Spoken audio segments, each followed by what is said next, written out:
Individual और state के relationship के बारे में बताया कि भाई जो इंडिविजुअल है, ठीक है, व्यक्ति है, और स्टेट है। अब स्टेट जो ग्रीक पॉलिटिकल थॉट थे और थिंकर्स थे, उनका मानना था कि जो स्टेट है वो सर्वोपरि है, भले ही ये व्यक्ति के बाद आया होगा। भाई इस व्यक्तियों ने मिलकर ही तो स्टेट बनाया ना, स्टेट थोड़ी पहले से बना हुआ था और लोग वहाँ जाके शिफ्ट हो गए, ऐसा नहीं है। लोग इकट्ठे हुए, परिवार, पहले अकेला व्यक्ति परिवार बना, परिवार से विलेज बना, विलेज से पूरी सोसाइटी क्रिएट करी उन्होंने, और फिर उन्होंने डिसाइड किया कि हाँ स्टेट बनाना चाहिए, ठीक है। तो इस तरीके से उन्होंने क्या बोला कि जो स्टेट और इंडिविजुअल का रिलेशनशिप है उसमें स्टेट सर्वोपरि है, स्टेट की बात मानना मतलब इंडिविजुअल के लिए बहुत ज़रूरी है, वो उसके अगेंस्ट नहीं हो सकता। तो सोक्रेटिस ने कहा कि जो इंडिविजुअल है उसको ओबे करना ही होगा, जो भी कानून भले ही वो अनजस्ट हो, भले ही वो सही कानून ना हो, लेकिन स्टेट ने बनाए हैं तो उसको वो फॉलो करना होगा एज पर सोक्रेटिस। क्योंकि सोशल वो contract theory, social contract theory हुई थी, सबने मिलकर स्टेट बनाया है कि वो उन पर शासन करे ताकि जो केओस था, जो एनार्की थी, उसे ख़त्म किया जा सके, ठीक है। जो जिस तरह लोग एक दूसरे को मारने पे लगे हुए थे स्टेट ऑफ नेचर में। तो आप ये अगर आपको समझ नहीं आ रहा है स्टेट ऑफ नेचर और ये, तो ये मतलब स्टेट बनने से पहले की जो सिचुएशन थी उसे स्टेट ऑफ नेचर कहते हैं, प्राकृतिक अवस्था जिसमें लोग रहा करते थे, ठीक है, बिना स्टेट के, जहाँ कोई नियम कायदे कुछ नहीं होंगे, सिर्फ लोग ही थे। तो क्या होगा, अपने परिवार का भरण पोषण करने के लिए लोग एक दूसरे को मारकाट करने लगे, क्योंकि रिसोर्सेज तो बराबर ही है, रिसोर्सेज को यूज़ करने के लिए, ताकि वो अपने परिवार का अपना घर चला सके। तो और अपने फायदे के लिए लोगों ने एक दूसरे को मारना शुरू कर दिया। तो ये जो एनार्की थी, केओस था, तो ये था। तो इसको बोलते हैं स्टेट ऑफ नेचर। इसे डिटेल में आप जो प्लेटो और एरिस्टोटल की जो क्लासेस मैंने डाल रखी है, आप उनको जाके अच्छे से वहाँ समझ सकते हैं, ठीक है। तो उन्होंने बताया कि जो सोक्रेटिस ने कहा है कि आपको स्टेट की बात माननी होगी इंडिविजुअल को, क्योंकि उन्होंने ही स्टेट बनाया है, ठीक है। प्लेटो ने बुलाया कि जो स्टेट है वो इंडिविजुअल को पूरा परिपूर्ण बनाता है, मतलब वो उसे विजडम देता है। स्टेट ही तो क्रिएट कर रहा है ना इंडिविजुअल के कैरेक्टर को। तो और जब स्टेट इंडिविजुअल स्टेट की सारी बात मानेगा तो क्या होगा, हार्मनी रहेगी, मतलब आपस में लोग भाईचारे से रह पाएंगे, अच्छे से रह पाएंगे, खुशहाली रहेगी। और जस्टिस, इसी को उन्होंने क्या बोला है, न्याय बोला है कि मतलब जस्टिस इसी तरह होगा जब आपस में स्टेट के मामलों में इंडिविजुअल इंटरफेयर नहीं करेगा और स्टेट का काम जो है वो काम करेगा। तो इससे क्या होगा कि एक हार्मनी मेंटेन रहेगी। एरिस्टोटल ने भी यही कहा है कि जो इंडिविजुअल है कि वो अपने आप को परिपूर्ण कहाँ बना सकता है, वो सिर्फ स्टेट में ही बना सकता है। अगर उसको यूडेमोनिया की प्राप्ति करनी है, एक खुशहाल ज़िंदगी चाहिए उसको, एक खुशी का सबसे जो चरम सीमा होती है खुशियों की, ठीक है, वो अगर उसे यूडेमोनिया कहा है जैसे उन्होंने, वो अगर उसे चाहिए तो उसे वो स्टेट में रहकर ही उसे मिल सकती है, स्टेट के बाहर उसे नहीं मिल पाएगी वो। तो इस तरीके से उन्होंने बोला।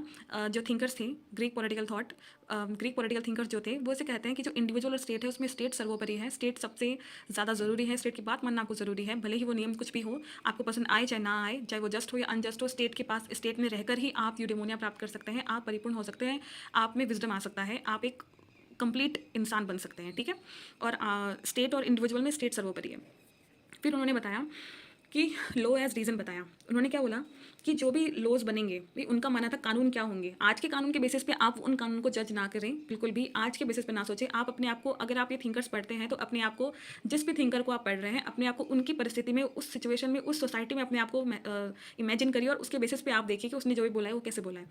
अब उन्होंने बोला है कि जो थिंकर्स थे, ग्रीक थिंकर्स थे, उन्होंने माना था कि जो लॉ होगा वो रीज़न होगा, मतलब रीज़न के बेसिस पे अगर कोई लॉ बन रहा है तो वो सही है, ठीक है।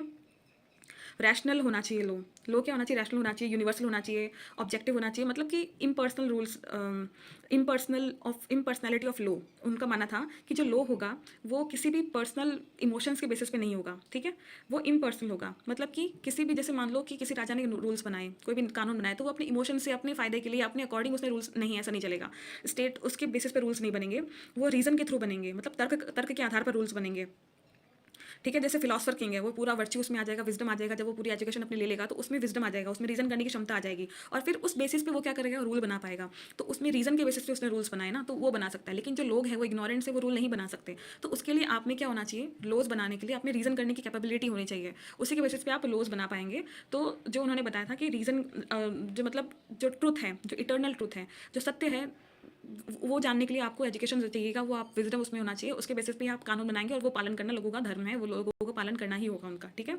तो ऐसे ही कोई कानून नहीं बन सकता, रीज़न के बेसिस पे कानून बनेगा, ठीक है। और जो भी एरिस्टोटल ने बताया कि जो भी कानून होंगे वो कौन बनाएगा, गवर्नमेंट बनाएगी। ये लोग मिलकर नहीं बनाएंगे, कोई लोग नहीं बनाएंगे, ये बनाएगा, कौन बनाएगी, गवर्नमेंट बनाएगी। ताकि इससे क्या होगा कि टायरनी को प्रिवेंट कर सकते, स्टेबिलिटी मेंटेन रहेगी। तर्क के आधार पर बनेगा, भाई पूरा तर्क करके बनेगा, रैशनली सोचकर बनेगा, तो उससे क्या होगा, स्टेबिलिटी मेंटेन रहेगी, सब उस बात से अग्री करेंगे, ठीक है। अब उन्होंने क्या बोला है, अब जो नेक्स्ट जो कैरेक्टरिस्टिक है उसमें उन्होंने बोला है कि इथिक्स और पॉलिटिक्स क्या है, लिंक्ड है। अब जैसे आज हमने हमारी जो जैसे हम देखते हैं कि जो पॉलिटिक्स है उसमें इथिक्स को नहीं जगह, उस इथिक्स के बेसिस पे आप नहीं कर सकते पॉलिटिक्स, ठीक है। ये सब मैकियावली के पास जो मॉडर्न थिंकर मैकियावली हैं उन्होंने ही शुरुआत कर दी थी इस सब चीज़ों की। लेकिन उससे पहले जो थिंकर्स थे वो ये मानते थे कि पॉलिटिक्स में इथिक्स होना चाहिए, ये दोनों क्या है, इंटरलिंक्ड है। उन्होंने उनका मानना था कि जो सिटीजन्स हैं उनको गुड लाइफ चाहिए, उनकी अच्छी ज़िंदगी के लिए जो यूडेमोनिया है उसको लाने की, उसको प्राप्त करने के लिए इससे क्या होगा, जो गवर्नमेंट जो फिलोसफर किंग है या जो भी है उसका काम यही तो है, स्टेट का काम, कि जो उनको क्या कर सके, वो एक अच्छी ज़िंदगी दे सके, उनको यूडेमोनिया प्राप्ति में मदद कर सके। तो ये पॉलिटिक्स में क्या होगा, उन्होंने क्या बोला कि इथिक्स होगा तभी वो मेंट कर पाएंगे। इथिक्स से बेसिस पे हम क्या करते हैं, किसी व्यक्ति का सुख देखते हैं कि भाई सुख प्राप्ति के लिए इथिकली अगर कोई काम करेंगे तभी तो किसी का भला होगा, वरना कैसे होगा। और पॉलिटिक्स का काम क्या होता है, वो भी तो लोगों का भलाई चाहती है, ठीक है। तो ये दोनों अलग अलग नहीं हैं, ये दोनों एक साथ ही हैं। इथिकली मीन्स से अगर जो इथिक्स के थ्रू ही हम क्या कर सकते हैं, पॉलिटिक्स में अगर जब इथिकली हम काम करेंगे तभी हम लोगों का, सोसाइटी का भला कर सकेंगे। ये दोनों आपस में लिंक्ड हैं, अलग अलग नहीं है, ठीक है। और इसके बाद उन्होंने क्या बोला है कि जो वही बात, फिलोसफर किंग है उसमें वर्चुअस होगा, वो वाइज होगा, तो वो अपने आप ही लोगों का भला सोचेगा। और इस वजह से वो क्या होगा, वो जो मतलब इथिकली सोचेगा ना, वो उसमें इथिक्स होंगे तभी वो, तो वो पॉलिटिक्स में उन्होंने इस तरीके से बताया कि फिलोसफर किंग जो होगा उसमें विजडम होगा, इथिक्स होंगे, उसमें रैशनैलिटी होगी। उस बेसिस पे जब वो जनता का शासन, मतलब जनता के लिए नियम बनाएगा, जो रूल करेगा, तो वो अच्छे से कर पाएगा, उनको यूडेमोनिया प्राप्ति में मदद कर पाएगा, उनको एक अच्छा इंसान, उनकी एक अच्छी ज़िंदगी प्राप्ति के लिए उनको मदद कर पाएगा। तो ये जो पॉलिटिक्स होगी वो इथिकली होगी, इथिक्स और उसमें पॉलिटिक्स क्या होंगे, एक दूसरे से लिंक्ड होंगे, ठीक है। फिर आता है कि उन्होंने बताया एजुकेशन और वर्च्यू। अब जो थिंकर्स थे, ग्रीक पॉलिटिकल थिंकर्स थे, वो एजुकेशन और वर्च्यू के बारे में बातें करते हैं। उनका मानना है कि एक मतलब जैसे मैंने बताया आपको, प्लेटो ने पूरा एजुकेशन का बताया, फिलोसफर किंग को एजुकेशन कैसे मिलेगी, और एजुकेशन के बेसिस पे ही उन्होंने डिवाइड किया है कि हर स्टेज पे एग्जाम होगी, उस बेसिस पे जैसे अगर आप पहले स्टेज पे अगर आप फेल हो जाते हैं एग्जाम में तो फिर आप प्रोड्यूसर्स बन जाएंगे, और दूसरे स्टेज में फिर आगे जाके वापस एग्जाम होती है, फिर आप सोल्जर्स बनेंगे, अगर आप पास नहीं होते तो आप सोल्जर्स बन जाएंगे, पास हो जाते हैं तो फिर आप प्रैक्टिकल नॉलेज लेंगे, आप सोसाइटी में जाएंगे, आप देखेंगे लोगों को सोसाइटी कैसे वर्क करती है, लोगों की क्या, किस तरीके से लोगों से मतलब आप जिम्मेदारी उठा पाएंगे, किस तरीके से कर पाएंगे। तो उसके लिए उन्होंने क्या बताया कि फिलोसफर किंग, लास्ट में आप फिलोसफर किंग बन जाएंगे, ठीक है। तो वो पूरा एजुकेशन उन्होंने लिया है, और एजुकेशन जब लेंगे तो उसमें क्या होगा, वर्च्यू आएगा, जो फिलोसफर किंग होगा उनमें वर्च्यू आएगा और वो अच्छे से रूल कर पाएंगे। तो इस तरीके से उन्होंने बताया कि एजुकेशन और वर्च्यू की बात करते हैं ग्रीक पॉलिटिकल थिंकर्स, ठीक है, कि एजुकेशन ज़रूरी है। अब आपने देखा होगा कि लाइसियम जो एरिस्टोटल की स्कूल थी उसमें वो भी यही एजुकेशन की बातें करते हैं, वो उन्होंने भी एजुकेशन दिया है। एकेडमी करके जो स्कूल थी जो प्लेटो की थी, उसमें भी वो एजुकेशन, कंप्लीट एजुकेशन की बातें करते हैं, जो जिससे क्या होगा, लोगों में वर्च्यू डेवलप करने की कोशिश करते हैं अपने अपने स्कूल के थ्रू, ठीक है। तो उस टाइम एजुकेशन का और वर्च्यू का काफ़ी अहम रोल था, ये मानते हैं। तो आज हमने इस क्लास में देखा कि जो ग्रीक पॉलिटिकल थॉट है उसके कैरेक्टरिस्टिक्स क्या हैं, किस तरीके से जो उस टाइम जो थिंकर्स थे, जो ग्रीक थिंकर्स थे, वो किस तरीके से सोचा करते थे और उस टाइम किस चीज़ को ज़्यादा महत्व दिया जाता था, ठीक है। ये हमने 1 बाय 1 सारे देख लिए हैं। अब जो नेक्स्ट क्लास होगी उसमें मैं आपको रोमन पॉलिटिकल थॉट के जो कैरेक्टरिस्टिक्स है उसके बारे में बताऊंगी, ठीक है। Thank you.